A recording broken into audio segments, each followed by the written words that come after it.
a word up to the Lord to help me through the miles and started off upon a run. That first one held no smiles. And at the end of that first week of running the same old boring course, I reached the end of my driveway. I felt strong as a newborn horse. At the end of the second week, I had to face the facts. I wasn't going to make it. Running got the axe. It was about that time I met a man who seemed much worse off than I. He asked if I would run with him just to help the miles go by. Against my better judgment, I said, of course I would. And that day, I ran a mile more than I thought I could. I found out what I needed to help me through a run. There was someone to talk to. That really made it fun. Then just inside a half a year, we entered in a race. And to the surprise of everyone there, I set the winning pace. I owe it all to my friend, I said while pointing to my side. But no one was standing there. It hit me. Then I cried. That man who came to me so many weeks ago didn't need my help at all. He was there to help me go. I had to stop and think about all the things he said. It's funny how something so simple never entered into my head, for I was the one who had asked for help, and that's all that he had done. But instead of giving me inner strength, the Lord had joined me on the run. Wow. Wow. That is just truly, truly powerful. Thank you, Tim, for sharing that. There's a little epilogue to it, Michael. Yeah, go ahead. Now time is passing quickly by and leaving you behind. The muscles that once were your pride, well, they're getting hard to find. And if you're going to be in shape in this life again, I think the time has come. Owe it to your friend. Outstanding. Outstanding. Thank you, Tim. I you're appreciate welcome. that. Thank you for the invite to come here. I know we've talked about book publishing. I'm going to take it from the top because I forgot to hit the go live stream, and so that was practice, and that was a great practice. I got you, Tim, in your poem, but I regret to say, as the host, I failed to be the engineer. But I want you to invite everyone. We've got an amazing, exciting guest coming up. He was born and raised in Iran. He got his MBA in the U.S. He's a thought leader. He's got an incredible thought leader podcast. He's based out of Toronto. And so I told you we had some international guests today. Julienne, your segment was so epic. I'm going to ask you to come back. And Dan, I certainly want you to come back as well, because every Tuesday I like to share. I like to go live. I like to share faith, family, culture, and business. And this is something I took a break from in the summer. And I realized the power of consistency, the power of going live every week and even every day. I've been saying it for years. I've been saying it from stages for years. I had done 3,000 paid talks around the globe in 30 countries, that people are the new media. And people really are the new media. And I wanted to be known for that. And if you Google that, you'll realize that that statement originated with me. People are the new media. If I were to die today, I would forever be known as the one that coined that phrase, people are the new media.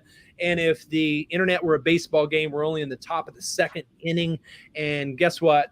If we were in a hockey match, like our next Toronto Maple Leafs fan, we would be in the first period. So maybe only halfway through the first period. So there's a lot of opportunity. So I want to bring up Nicky Billou. He was born and raised in Iran under the Ayatollah Khomeini, and he knows what hardship is like. And I'm going to invite my guests that have been here today to stick around, because this man's a fireball and it become a dear friend. So Nicky has stepped away, it looks like, and he's going to be with us. But I want you to invite your friends to come and join us, because my friend Nicky Billou, he's a multiple best-selling author, and he's written a lot more books than I have, and I've done 7 books. I've published 791 books. But I'm going to play the intro, and then we'll bring Nicky Billou to the stage to close out our Tuesday. Changing lives in New York and NASDAQ and beyond. MichaelD Butler, global book publisher. We're ending human trafficking at 1040impact.org. I don't celebrate birthdays. I just don't celebrate birthdays. My brother checked me out of school in third hour and took me to the DMV. Now, I'd studied hard for that test. I wanted to pass it. I wanted my freedom. And I was so proud. I came out and I had my picture, weighing 136 pounds, sophomore. Right there, I got my ticket to freedom. So he takes me to the Pizza Hut, and we're eating pizza, and we're celebrating. And I get to drive my car back to the school, and I get to drive my car home that day. We had planned it that way.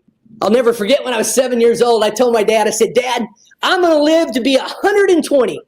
And I think in my subconscious mind, I knew I needed that much time to redeem the root of bitterness and create what my therapist called a root of blessing. My therapist said there's two things you need to do to reverse the curse of bitterness and create blessing in your family and to bring it back. And you need to forgive yourself and you need to celebrate. Well, I was good at forgiving myself because I had screwed up a lot and I forgave a lot. Said, I'm going to run a marathon this year. And Michael, Matthew, Joshua, and Jeremiah, my 4 sons, they stepped out of the spectator area in the last 3 miles. They ran with me in 2008 and crossed that finish line with me. And as I told my sons, I said, sons, I am celebrating your birthday, but guess what? Next year, I'm celebrating my birthday on May the 10th, and all of you are invited. Celebrate with me. Thank you.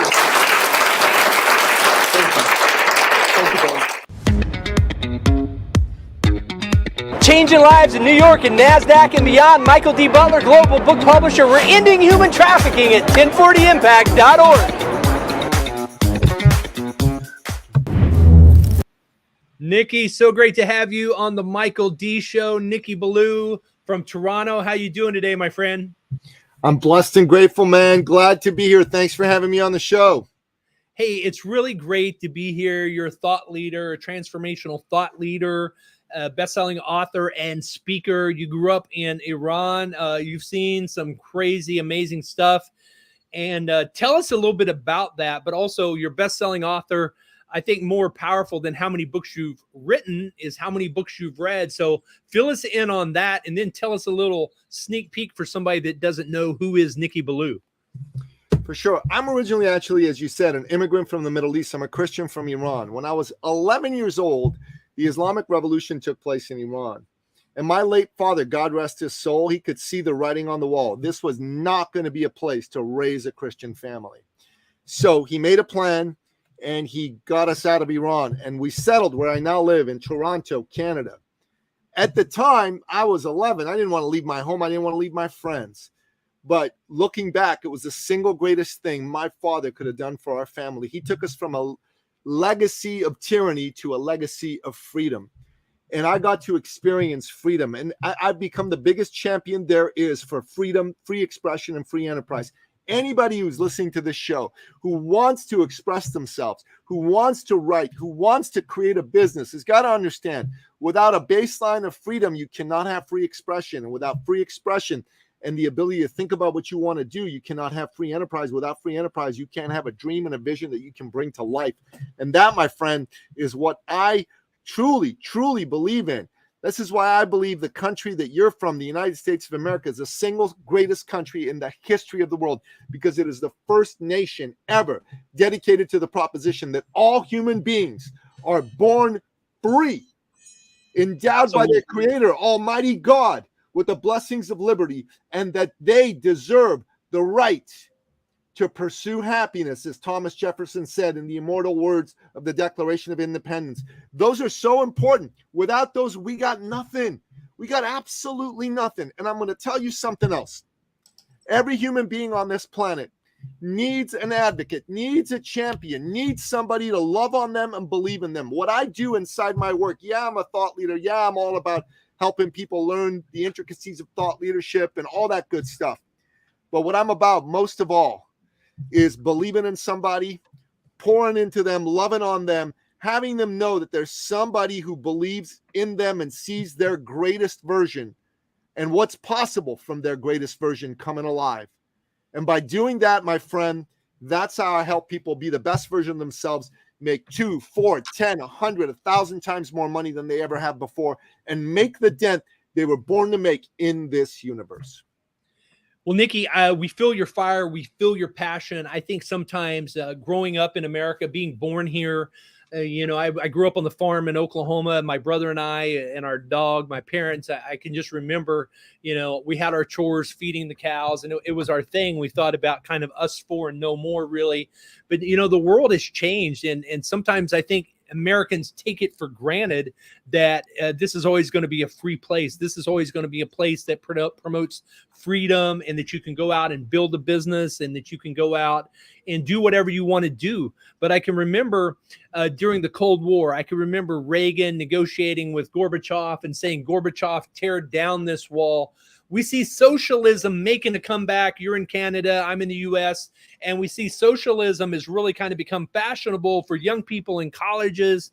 Even in the middle schools of America, kids are learning that socialism is the way to go, because it leaves behind, it takes care of people that are hungry, people that don't have a job. What would you say to that? Why are you a capitalist? And from your perspective, growing up in Iran, what's your take on the whole socialist thing that they're trying to bring back in U.S. and Canada? The greatest president of the last 150 years is Ronald Reagan. And he said freedom is never more than one generation away from extinction. It doesn't get passed on in the bloodstream. It must be nurtured. It must be fought for. Otherwise, there'll come a time where men would say, remember the time when in these United States, men were once free. And you got to understand that. My friend Wayne Allen Root says it's not just a generation. Freedom is a year and a half away from extinction. If the forces of darkness and evil get their way, they're going to shove the fool's gold of socialism down the throats of an unsuspecting American public.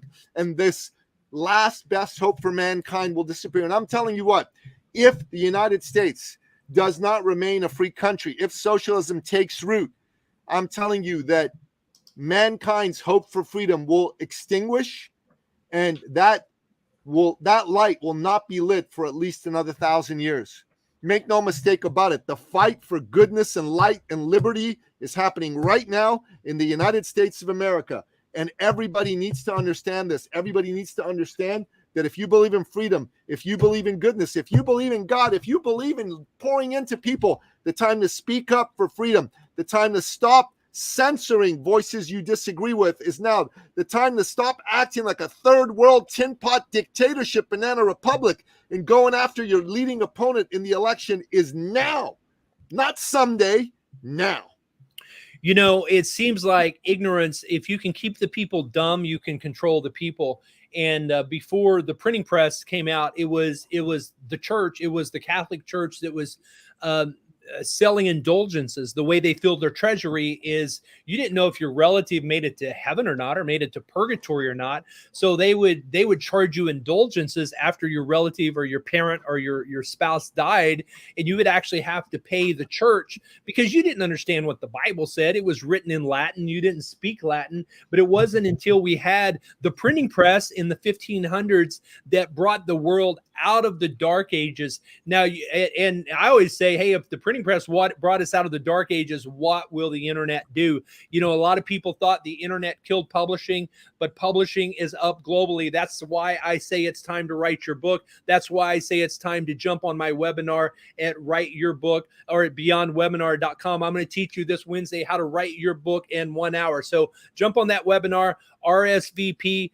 Nicky, it's so important that we bring people on how to write their book. Now, you've written a lot of books. You've read a lot of books. What are your numbers? The teenagers are asking, what is your body count? I'm asking, what is your book count? I've read over 4,000 books, and I've written and published 10, and I've got a couple more that are coming out as well in the next year or two. You are a dangerous man. You should be locked up. You are the threat to Kevin Trudeau.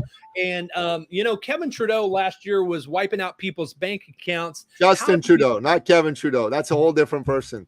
Oh, yeah. Well, he was dangerous on the other side. He was dangerous for good. So Justin Trudeau, those Trudeau brothers, you got to watch out. I think they're related to Castro somehow. So he's wiping out people's financial bank accounts. You are a dangerous man. Was it Napoleon said the pen is mightier than the sword? And Napoleon was this short dictator that was destroying everybody, right?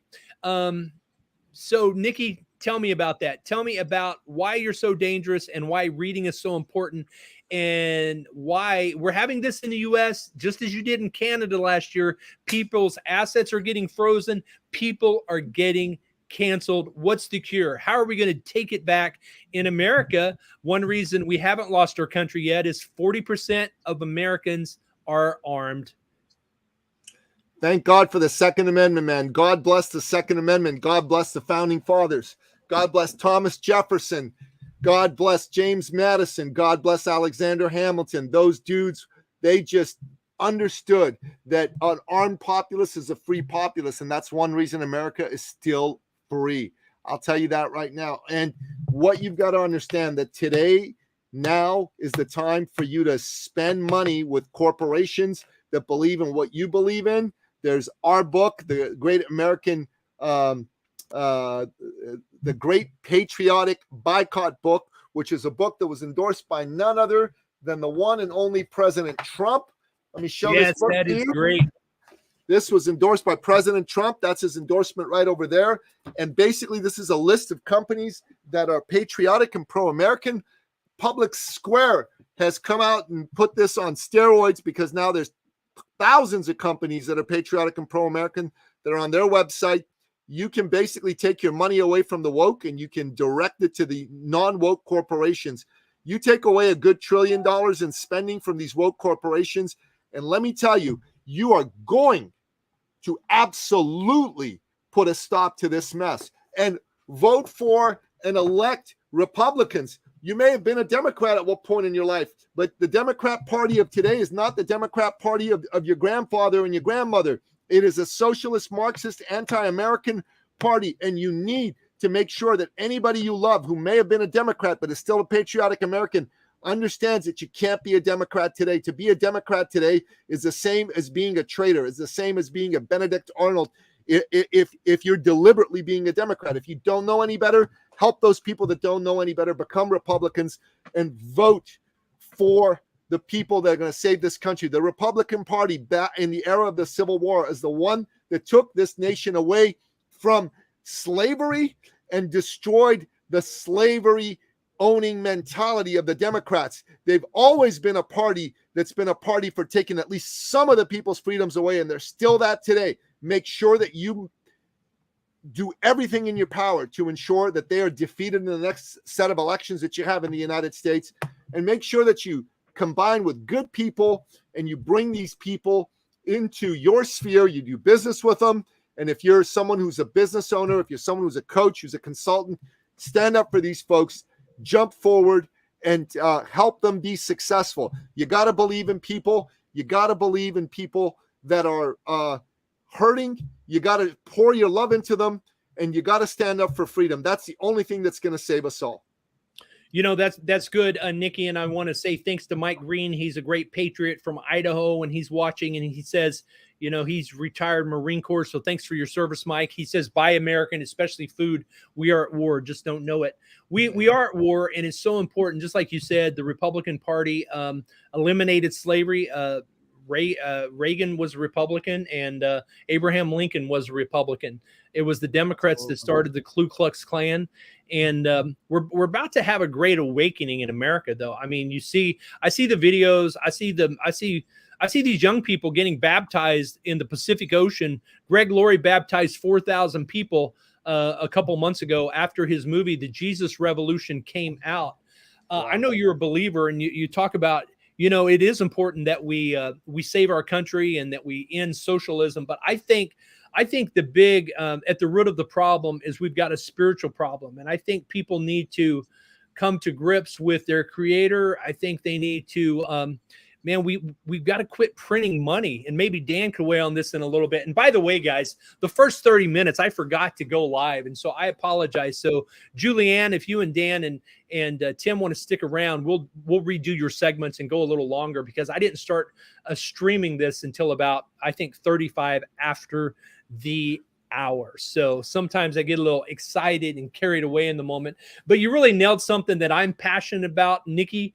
And, I think because you didn't grow up in Iran, tell me some of the hardships. You talk about that Renault Alliance. You talk about your dad sticking you in that car and driving the heck out of there and fleeing and escaping. Was it one of those deals where you said, hey, we got to get out of here, and you were scared for your life? I mean, what was it like growing up there? Because we weren't scared for our life.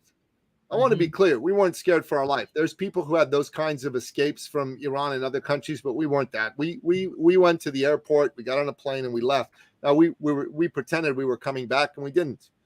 But I get you. So your dad had the foresight. He said, I got to get my family out of here, and he did exactly that. Yeah, he did exactly that. Absolutely. Wow. He was a great man.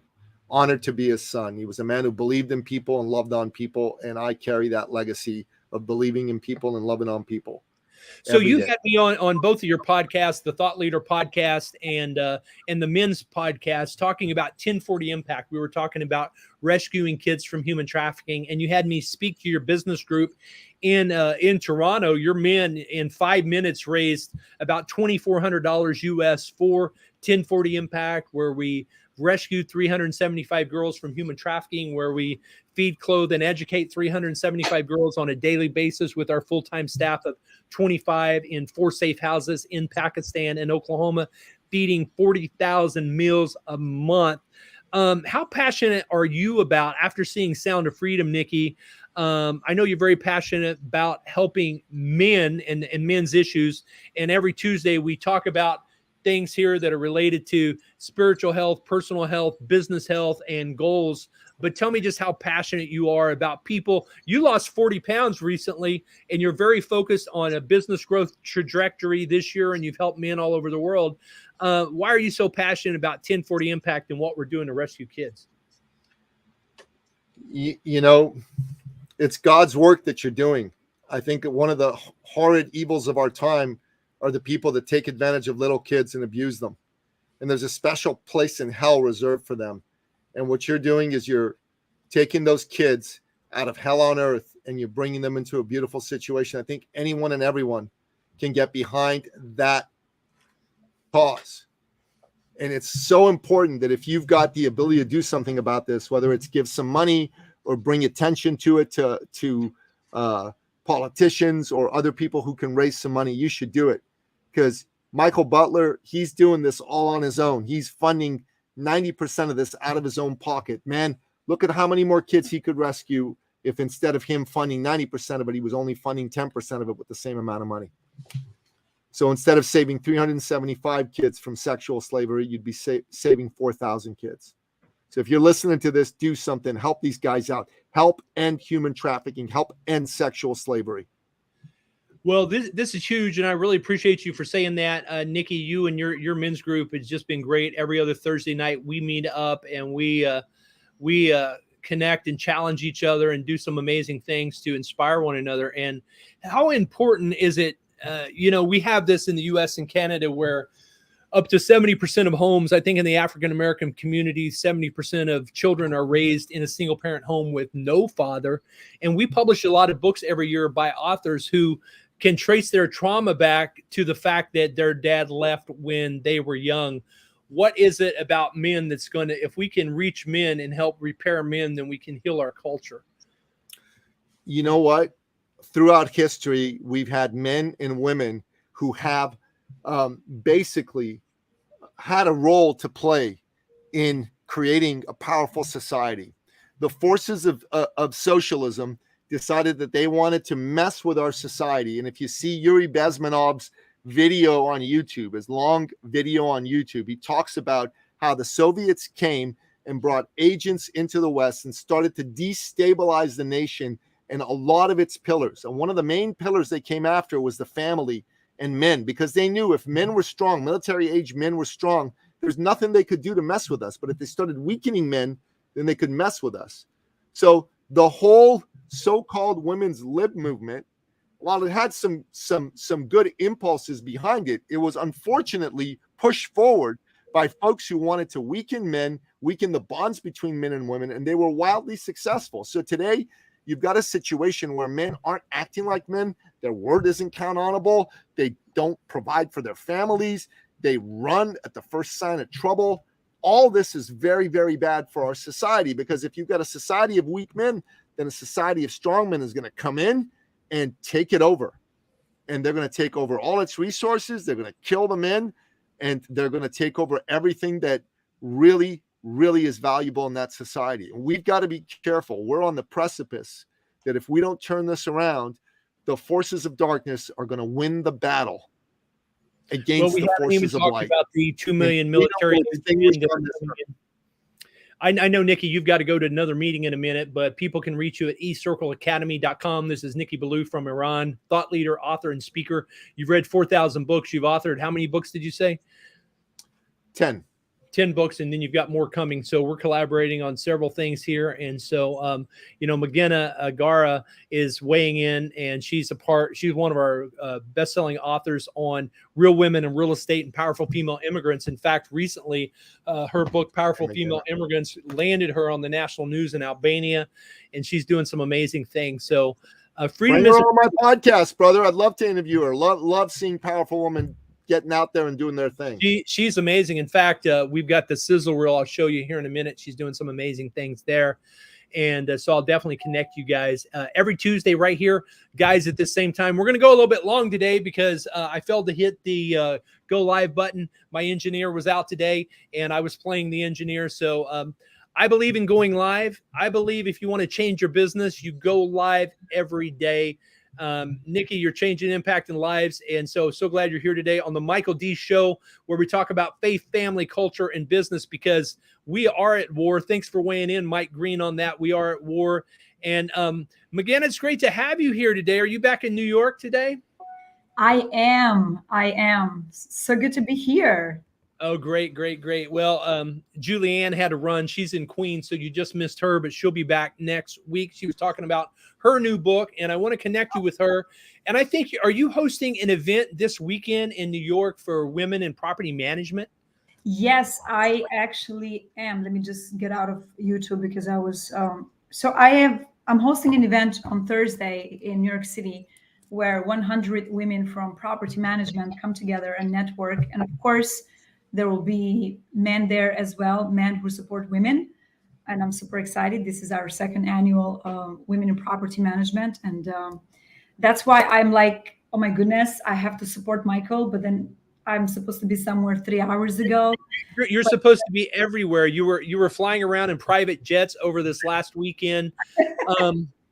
So what would you say to somebody that was born in America and's kind of been docile into sleep, thinking that socialism is a good thing, because you grew up in Albania and you and your family paid a terrible price and is still continuing the struggle, but you left and now you're here building some true wealth. What advice would you give to somebody that doesn't know that we're on an imminent socialist takeover of America? Can you guys hear me? Yeah, you got some fuzzy background going on. Whatever you just did wasn't good. I don't know what's happening. Okay. Maybe this is a sign. We can hear you now. I think it's cleared up a little bit. Go ahead. Awesome. Well, I don't know much about politics, but all I can say is it takes all of us to make America great. Not one person. It takes all of us. And as I say in a lot of the interviews, when we come to America, no one is asking anybody to fit in. We are all here to stand out. And again, I don't talk about politics because I choose not to understand it. That's something I don't speak about. But for any American who kind of has lost hope in this beautiful country, I mean, as an immigrant, I can say that I'm grateful to be here. I am blessed to be here. I have not lost hope, and I continue to do my part as a citizen, as an American, to inspire with the way I show up in the world. And again, this is not something that I do alone. It takes a lot of us, all of us, to move in the right direction as a country, as a whole. And that's all I can share about your question, Michael. Like we have to surround ourselves with positive people. We have to do our own due diligence. We have to get educated, to check the source of the information. and make those ultimate decisions. We have to love our families, our friends, and not live in this, I guess, mindset where you are alone as an individual. Like the family unit, the community unit are so important. So this is why I continue to do what I do and bring more people along, because it's not a journey that needs to be walked alone and lived alone. And yeah. Well, you personify that. We call you the master networker with the golden Rolodex. You're in real estate. You came here and you were working full time and in property management. You were waiting tables full time and going to school full time. So you had 3 full-time jobs and just continued to change the world and inspire people. You're in multifamily real estate. You're part of our triple series here, The Powerful Female Immigrants. And you and your mother headline book number 3 that's coming out in a week and a half in Dallas, Texas, when we launch. And then you're also part of the brainchild behind Real Women in Real Estate, and you're part of Volume 1 and Volume 2. You're doing multifamily real estate. Your website is askmcginna.com. We've got it up on the screen, but you know, about 75% of the ladies on the back of these books you've brought to us. So we have a referral partner. We're business partners in that regard. And then you've also helping create a lot of millionaires, because you're bringing a lot of people and a lot of money into real estate. And Mike Green says, way to go. He says, beautiful, awesome. And so what would you say to people that are watching right now that want to connect with you? You host a show. Tell us a little bit about who is McGinna for those that don't know. Oh, Michael always helps me get my elevator pitch, I guess, precise, but I'm still one of those people that makes long stories longer. McGinna, born and raised in a very, very small town in Albania. From Albania as a teenager, straight to the Bronx. Think about the cultural shock that I experienced. And in addition, starting as a hostess, making $7 an hour, to ending up working 80-hour week, to working 3 jobs, going to school to learn English as a second language. Fast forward, finishing college in 3 years with 200 credits, 5 languages later, 3 degrees later, I am still serving tables in a very high-end restaurant in New York City. Then finally, I made the switch into the real estate, where I was a human resource recruiter, supervisor, project manager, area director, and director of business development for billion-dollar companies. So I've managed Goldman Sachs, Federal Reserve, BlackRock, Blackstone, the Hearst Corporation. I've been a project manager, always providing our clients the best services possible. Then I said, wait a second, my 20-year anniversary is approaching. Let me run this self-analysis. What have I really done? Have I honored my parents' sacrifices, my brother's sacrifices? So next thing you know, I was not happy with the answer. So I decided to resign my 6-figure job and tell everybody, watch me where I take life, because life is no longer taking me. And not even a year and a half later, I am a best-selling author of 5 books.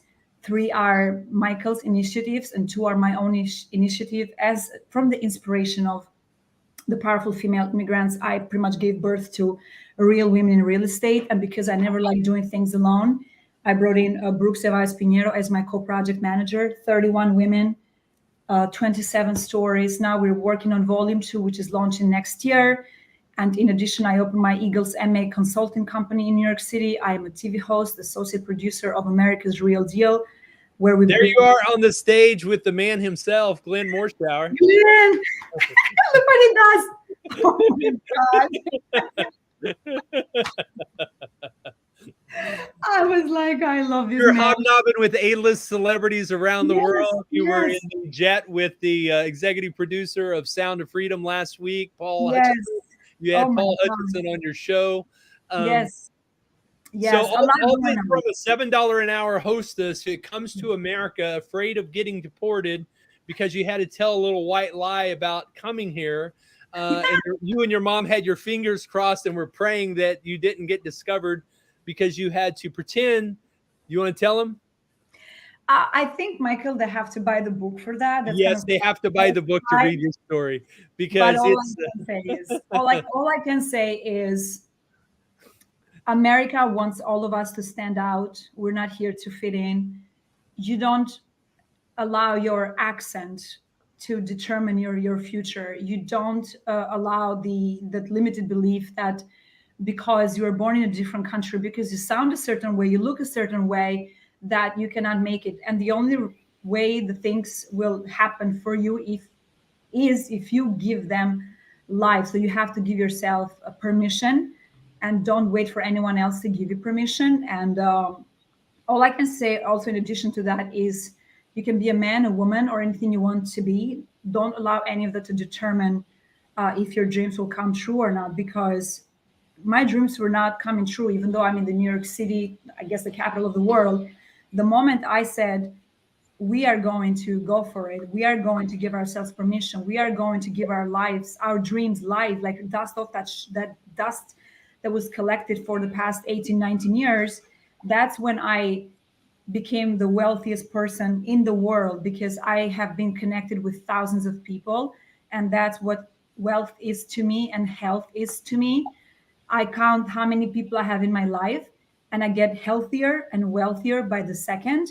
But I show up. I always say, get up, dress up, show up, plant yourself in environments, in different environments. Don't expect that you plant a seed, then you're going to have a forest a month later or 5 years later.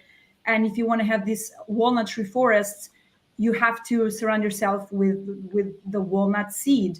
And then if you want to go into a botanical garden of different roses, then you plant yourself there as well.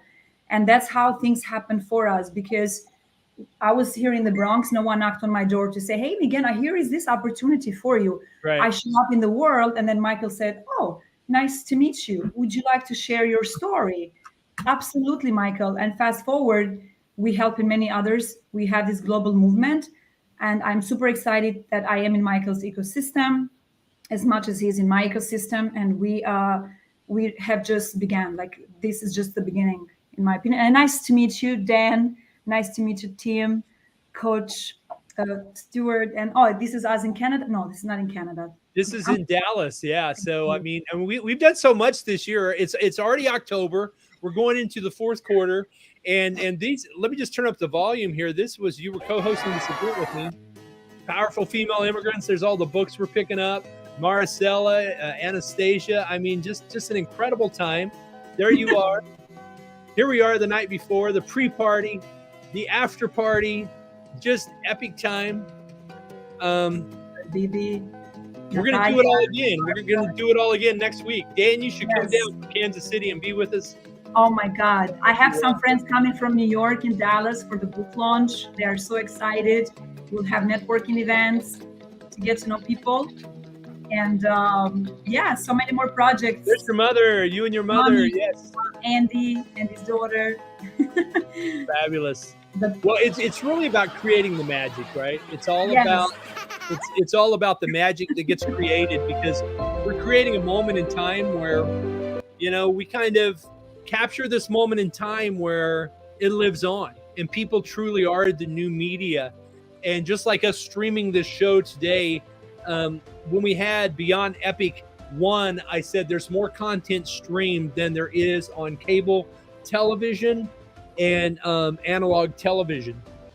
And then by the time 5 months later, when we had the next Beyond Epic event, I said it's official that live streaming is now consumed more than all other television globally combined. When you're going live every day, and what day are you on? Basically, you're going to go live every day for 365 days. Yes, so I am today on day 159. And the challenge is no longer a challenge. So I always say that you have to convert the challenges into your allies. And this is something that I discovered along the journey, because it's no longer a challenge, it's a must. And as I was in Turkey, and then the next day I was in Albania, then the next day I was in Houston. I'm not making this up. Off the plane, on a plane. Then I had just gotten off a plane from Canada, where Michael and I attended Miss Universe Canada with some of our authors / friends. And now I feel like here is Migena taking all of us in the world, and the messages have been phenomenal, because what's happening is a lot of people don't have the ability to travel, even walk. And I have specifically a friend named Daniel who is paralyzed, and he constantly, he's looking forward to me going live, because I am, in a way, his eyes, his feet, And then he's so grateful that through me, through this device, which is silly, like how much this thing can create magic, I am able to show him Turkey, him and so many others. And I am now doing this challenge because people are inspired and they're starting their own challenges. And that's why I am continuing. It was originally 100 days. And then I said, I missed this already. And guess what? I am in control of missing or not missing something this time at least. So why miss something when I can continue? Because I'm giving myself permission to continue and the support is there. So let me do a reset of the room, guys. You're watching the Michael D Show. It's the show about faith, family, culture, and business. We interview amazing guests from around the world. Today, we've had McGenna, who's from Albania. You can follow her on AskMcGenna.com. There's some footage of her rolling with her A-list friends in our launch studio in Dallas with her mother. We had an epic time. Follow her. We had Nicky Billou. In fact, I noticed you and Nicky were texting each other. You're going to get on each other's podcasts. It's all about changing the world. I believe people are the new media. And I believe if you've been trying to write a book for the last 6 years or 29 years, you need to jump on beyondwebinar.com, because tomorrow I'm going to teach you how to write a book in 60 minutes. Yes, that's right. You say, Michael, can you really teach me how to write a book in 60 minutes? I'm going to do it. And we've got the world's most and very first winsomeologist going to join us here in a minute, Dan Snell, in the studio. And we've got Coach Papa Tim is in the house. We're going to hear from them today. What is a winsomeologist? How can you have more peace in your life? How can you communicate better? And how can you make more of an impact? So, McGenna, I want to ask you, after doing these 100 plus live streams, what have you found? I mean, obviously more followers, more impressions and that kind of thing, but have you found any investors through this? Have you gained any new authors for our books through this? Or do you just have people saying, McGenna, you're like the dopamine hit every day that I'm waiting for, and I can't go to bed until I watch your show? It's actually a combination. All of the above that you have mentioned, Michael, and Lorraine, who is in our Powerful Female Immigrants, Volume 3, is a new friend from Australia. Her and I connected on Instagram because I was doing these lives, and she sends me a message. And the number one question I am asked all the time is, how do you do this? Because I'm following up with people on their birthdays, and they're like, well, how do you remember? And then meanwhile, I am taking pictures with jets, or I am, I guess, working a vineyard back in Albania, making wine. Like, what's going on over here? People are confused. But going live has been the most beneficial to me, Michael, because I remember myself speaking on a stage a while back, and you could see like the dress is going like this. That's how much my heart was beating. I said, wow, this is insane. And then I'm catching myself. I hosted a panel in Houston 2 weeks ago, all men talking about social media, the power of social media. And I'm thinking the entire time, who would have thought that I was the person that had none of these social media accounts, not even a few years ago, to me hosting a panel on social media. I was calm. My communication was better. I was my true self. And I give all the credit to the fact that I have been persistent and consistent on failing forward, being comfortable and being uncomfortable. So if it's one win and nothing else about more authors, more investors, more friends, the fact that McGenna sets foot on that stage, more confident, because we are already beautiful. It's not like we are reinventing ourselves, but when you have the confidence, then we can show up from a different light for the world to watch us from. And of course, it continues to pushes us to continue to be on more stages. So that alone, me being calm on a stage and me looking day 150, tremendous shift. And it's simply because I just show up every day, regardless how I feel.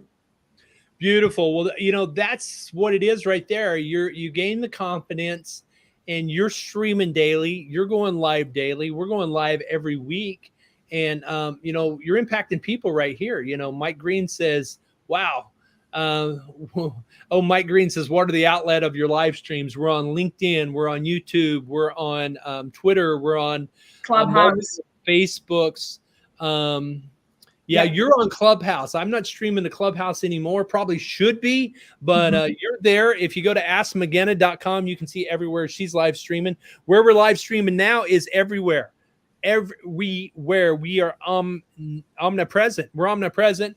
And McGenna, I think you said it best when you said confidence. Now, I just put volume 3 in our WhatsApp.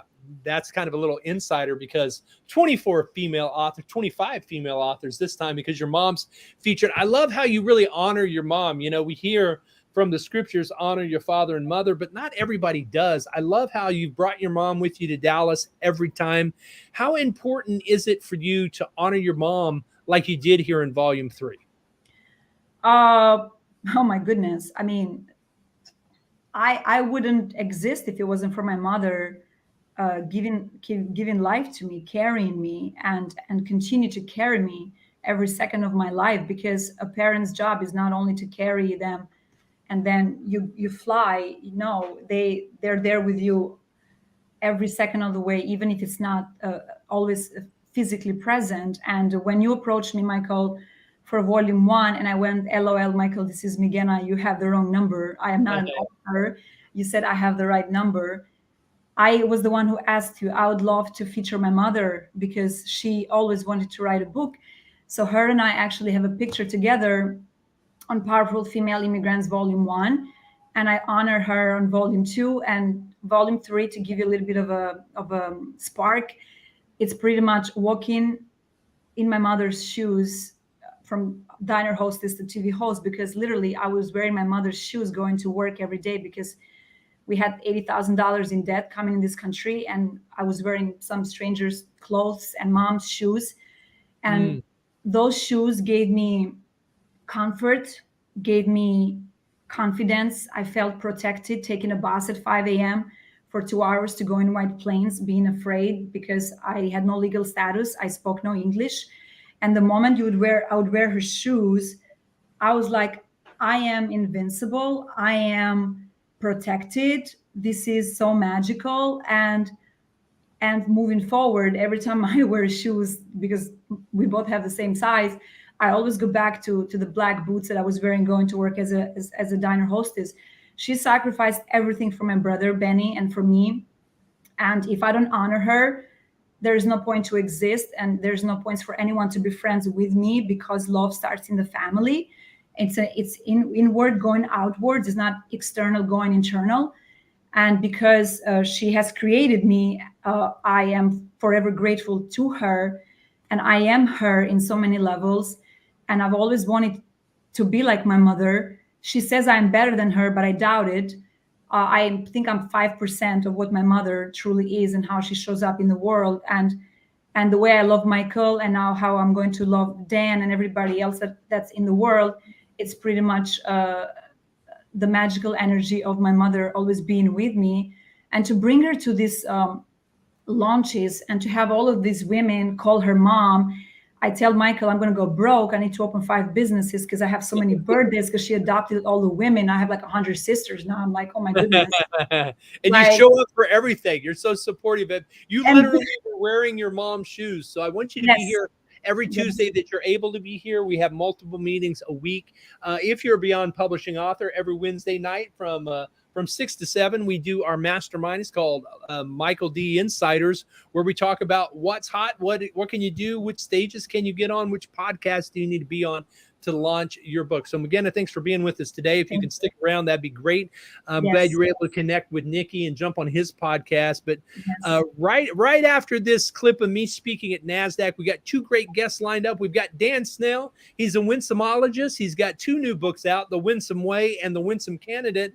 And then Coach Papa Tim is going to be here. Tim Stewart, Coach Papa, is going to be sharing some Ziglar quotes and some magic about what he's been up to, and a powerful, powerful word that he's going to be bringing to us today from Chicago. So stick around. We're glad every Tuesday right here on the Michael D Show, where we feature faith, family, culture, and business, and exciting guests from around the globe. Check it out. Changing lives in New York and NASDAQ and beyond. Michael D. Butler, Global Book Publisher. We're ending human trafficking at 1040impact.org. Yeah, we are. I don't celebrate birthdays. I just don't celebrate birthdays. My brother checked me out of school in third hour and took me to the DMV. Now, I'd studied hard for that test. I wanted to pass it. I wanted my freedom. And I was so proud. I came out and I had my picture, weighing 136 pounds, sophomore. Right there, I got my ticket to freedom. So he takes me to the Pizza Hut, and we're eating pizza, and we're celebrating. And I get to drive my car back to the school, and I get to drive my car home that day. We had planned it that way. I'll never forget when I was 7 years old, I told my dad, I said, Dad, I'm going to live to be 120. And I think in my subconscious mind, I knew I needed that much time to redeem the root of bitterness and create what my therapist called a root of blessing. My therapist said there's two things you need to do to reverse the curse of bitterness and create blessing in your family and to bring it back. And you need to forgive yourself and you need to celebrate. Well, I was good at forgiving myself because I had screwed up a lot and I forgave a lot. Said, I'm going to run a marathon this year. And Michael, Matthew, Joshua, and Jeremiah, my four sons, they stepped out of the spectator area in the last 3 miles. They ran with me in 2008 and crossed that finish line with me. And as I told my sons, I said, sons, I am celebrating your birthday, but guess what? Next year, I'm celebrating my birthday on May the 10th, and all of you are invited. Celebrate with me.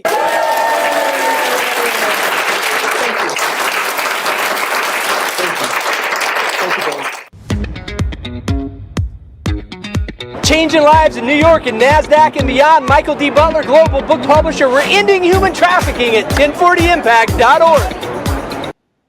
All right, Dan, you're still here. Thank you for being with us from Kansas City. You're the most winsome guy I know. Dan, and thanks, McGinna. That was just incredible. Dan, what is a winsomologist?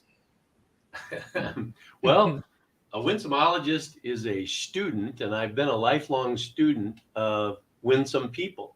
If you Google winsomologist, you'll see there's only one winsomologist in the world, and your picture in the dictionary. You got it, buddy. Yeah. I love it. So tell me about, why did you decide to really create your book brand around winsome, and how have you used the Winsome Candidate? Because this is a consumable product. Every year we're in a new election cycle, and you've used that to your advantage to get on hundreds of media interviews and promote your book. Yeah, the word winsome is a 1,200-year-old word, and it's not used very much, although it's used more and more lately. I've been following it for over a decade. And from the first time that the little nun at my kindergarten and first grade class grabbed my cheek and said, "You're such a winsome little boy," I didn't even know what that word meant. And throughout life, we all have seen people that just happen to have some cheerfulness. They have an upbeat spirit. They look for the good in people. They try to help people. They try to develop people. That's really kind of what the concept of the book, of which, shameless plug for you, that you helped me create, that I took 7 years to write until I met you. And then in about 4 months, I finished the book, thanks to your mentorship and your coaching. And so the winsome concept is you have a choice in life. Every day we wake up and we got a new fresh day, and we got a choice. We can live the day winsome, or we can live the day woesome. And it's all about outlook, how you see other people, what you look for, who you surround yourself with. I love being with you, Michael, and everybody here, because you hang out with winsome people. Chapter 10 of my book says the winsome 7. We should pick one person for every day, 7 days, one person where you reach out and you try to encourage them and share something positive and say, "Hey, I was thinking about you, just want to tell you this." And then in turn, they build you up. So that's kind of the whole concept. On the political side, the Winsome Candidate, we live in a world right now where it's just negative, attack politics. And I believe we can, a lot of people doubt this, but I'm a crusader for, let's return the concept of public service to politics. Send people, whether it's from Washington, D.C. or wherever in the world, send people that say, here's what I want to do for this place I call home. Whether it's my little David City, Nebraska that I was born in, or Overland Park, Kansas, where I live now, or Washington, D.C. Here's what I want to do to make the place I call home better, and here's my plan. And it seems to be resonating because I've gotten over 100 radio interviews from across the country. Thanks to you, by the way, thanks to you and Beyond Publishing. Well, the fact that you're willing to go on really helps, and it has been fun getting you on all those radio shows. And I think you start pretty early, so way to roll out of bed at 3 a.m. So nice work. You're a best-selling author and speaker, and in fact, there we go, best-selling author and speaker. Yeah, the Winsome way. You got a lot of W's, so you're branded very well. One thing you've really done during the pandemic and post-pandemic here is you're getting paid speaking gigs. Now, Dan, your retirement, you don't look retirement age, but you've reached retirement age and you're semi-retired. How are you getting these paid speaking gigs for somebody like McGenna, who's got a great message and would like to get some more paid speaking gigs? Now, she hosts her own events all the time. She's hosting her own event in New York this coming weekend. So if you know somebody in New York area that's a property manager, women in property management, reach out to me and or McGenna, and we'll connect you with her so you can show up, learn more, and benefit. Dan, how are you getting these speaking gigs, my friend? What's the secret? Give my viewers here a little insider Winsome tip on how to get booked.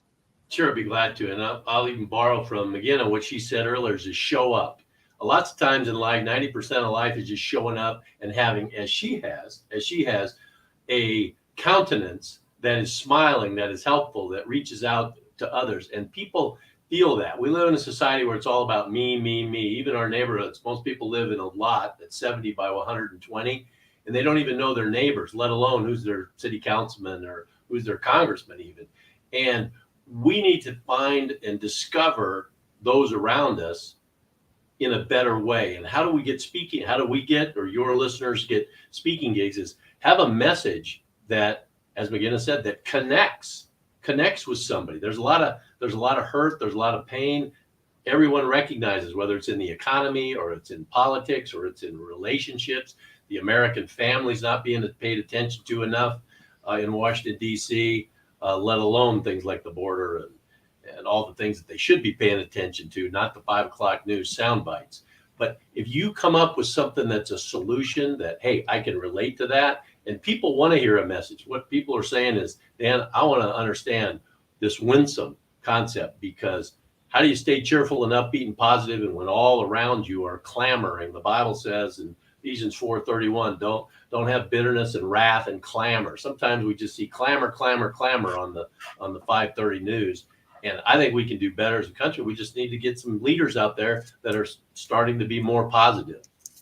Well, that's great, Dan. And speaking of great leaders, our mutual friend, Tim, Coach Papa Stewart, has been a great leader for a lot of years. He's a speaker, author, and coach like yourself, a best-selling author, speaker, and coach.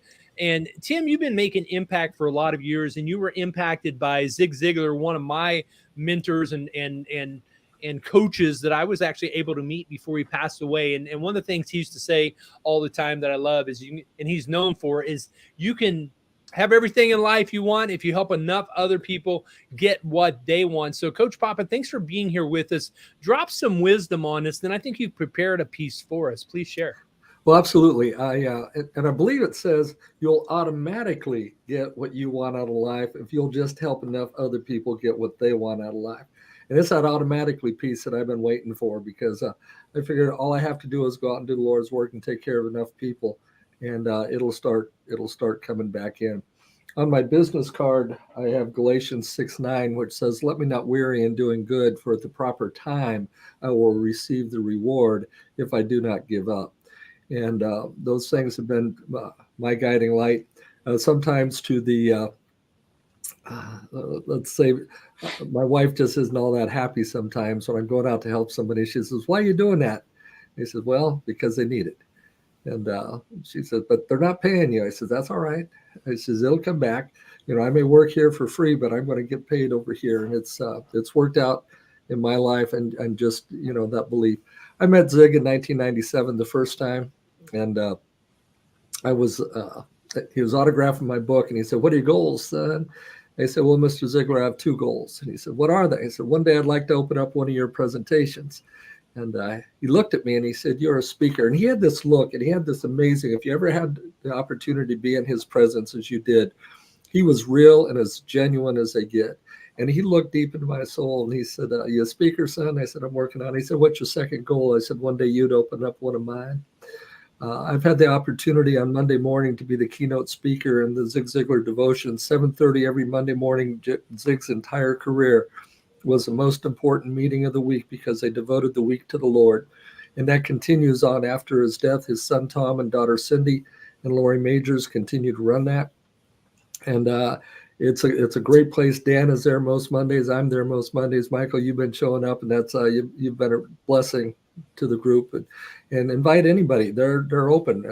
Their Zoom handles up to 500, and I'd love to see it get up to that 500 someday. You and I spoke. We had a one-to-one a while back, and I shared some of my poetry. I don't want to go into all of it because I got about 8 hours of it locked in in between these two ears. But one of them, I think, and it was the first thing I ever wrote. Sometimes you write something good and you spend the rest of your life trying to catch up to it. And that's kind of where I'm at. This is called I Owe It to My Friend. And it was, it's had some impact over the world, and I know it touched you.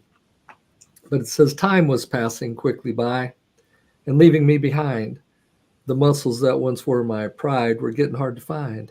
If I was going to be in shape in this life again, I knew the time had come. I had to do it then. So I said a word up to the Lord to help me through the miles and started off upon a run. That first one held no smiles. And at the end of that first week of running the same old boring course, I reached the end of my driveway. I felt strong as a newborn horse. At the end of the second week, I had to face the facts. I wasn't going to make it.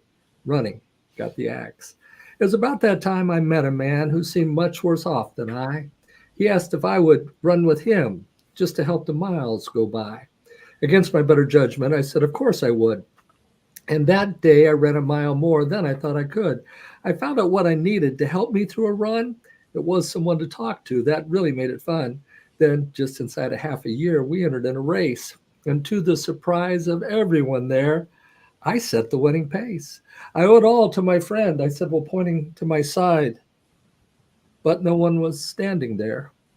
It hit me. Then I cried. That man who came to me so many weeks ago, he didn't need my help at all. He was there to help me go. I had to stop and think about all the things he said. It's funny how something so simple never entered into my head. For I was the one who'd asked for help, and that's all that he had done. But instead of giving me inner strength, the Lord had joined me on the run. Love it. Love it. Okay, Coach Papa, that was powerful. Wow, what a great way to end today with an hour stream, and for an hour and a half stream for those of you that joined us, because that was epic. So we've had a guest here today from Iran, from Albania, from Kansas City, from Queens, New York, Bronx, New York, and Chicago and Texas. So, and people watching from all over the country. And I appreciate all of your comments. And I'm going to close it out with something very powerful. And you've got an epilogue that you're going to share to close this out, Tim. So go ahead. Now time is passing quickly by and leaving you behind. The muscles that once were your pride, well, I bet they're hard to find. And if you're going to be in shape in this life again, I think the time has come. Owe it to your friend. Now, one message you may have missed here, there are 2 Nebraska boys here and only 1 Oklahoma boy. So we got outnumbered 2-1. That's right. So we're,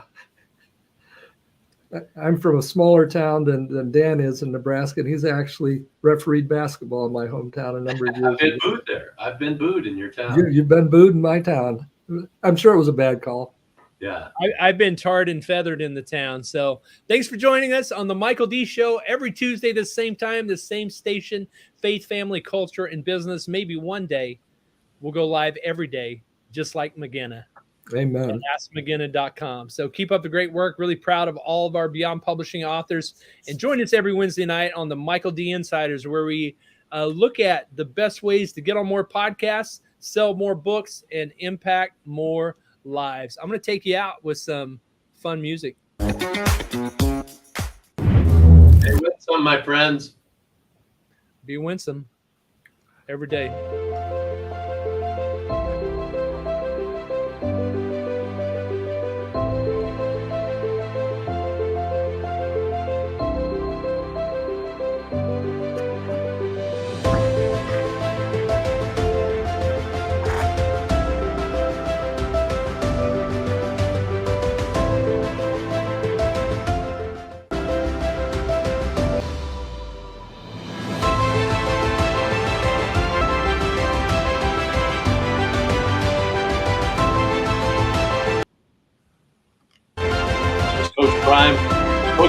would say, you gotta believe. You gotta believe. Beyond Publishing. Beyond Publishing. Hi, it's Michael D. Butler, Beyond Publishing. Thanks for your message. Let's talk about your book. Are you available now? Question mark.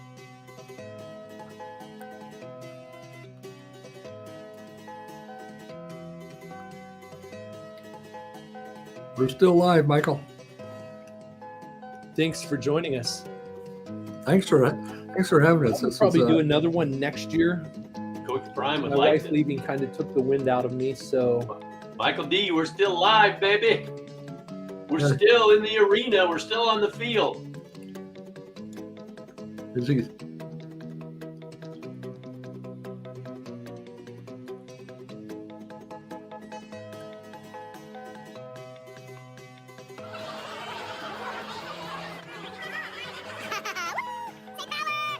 You are still live.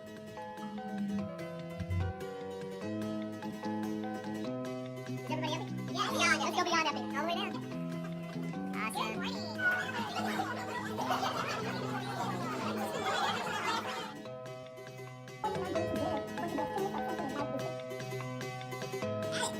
It was heard about your success in real estate, the trailer parks, the multifamily.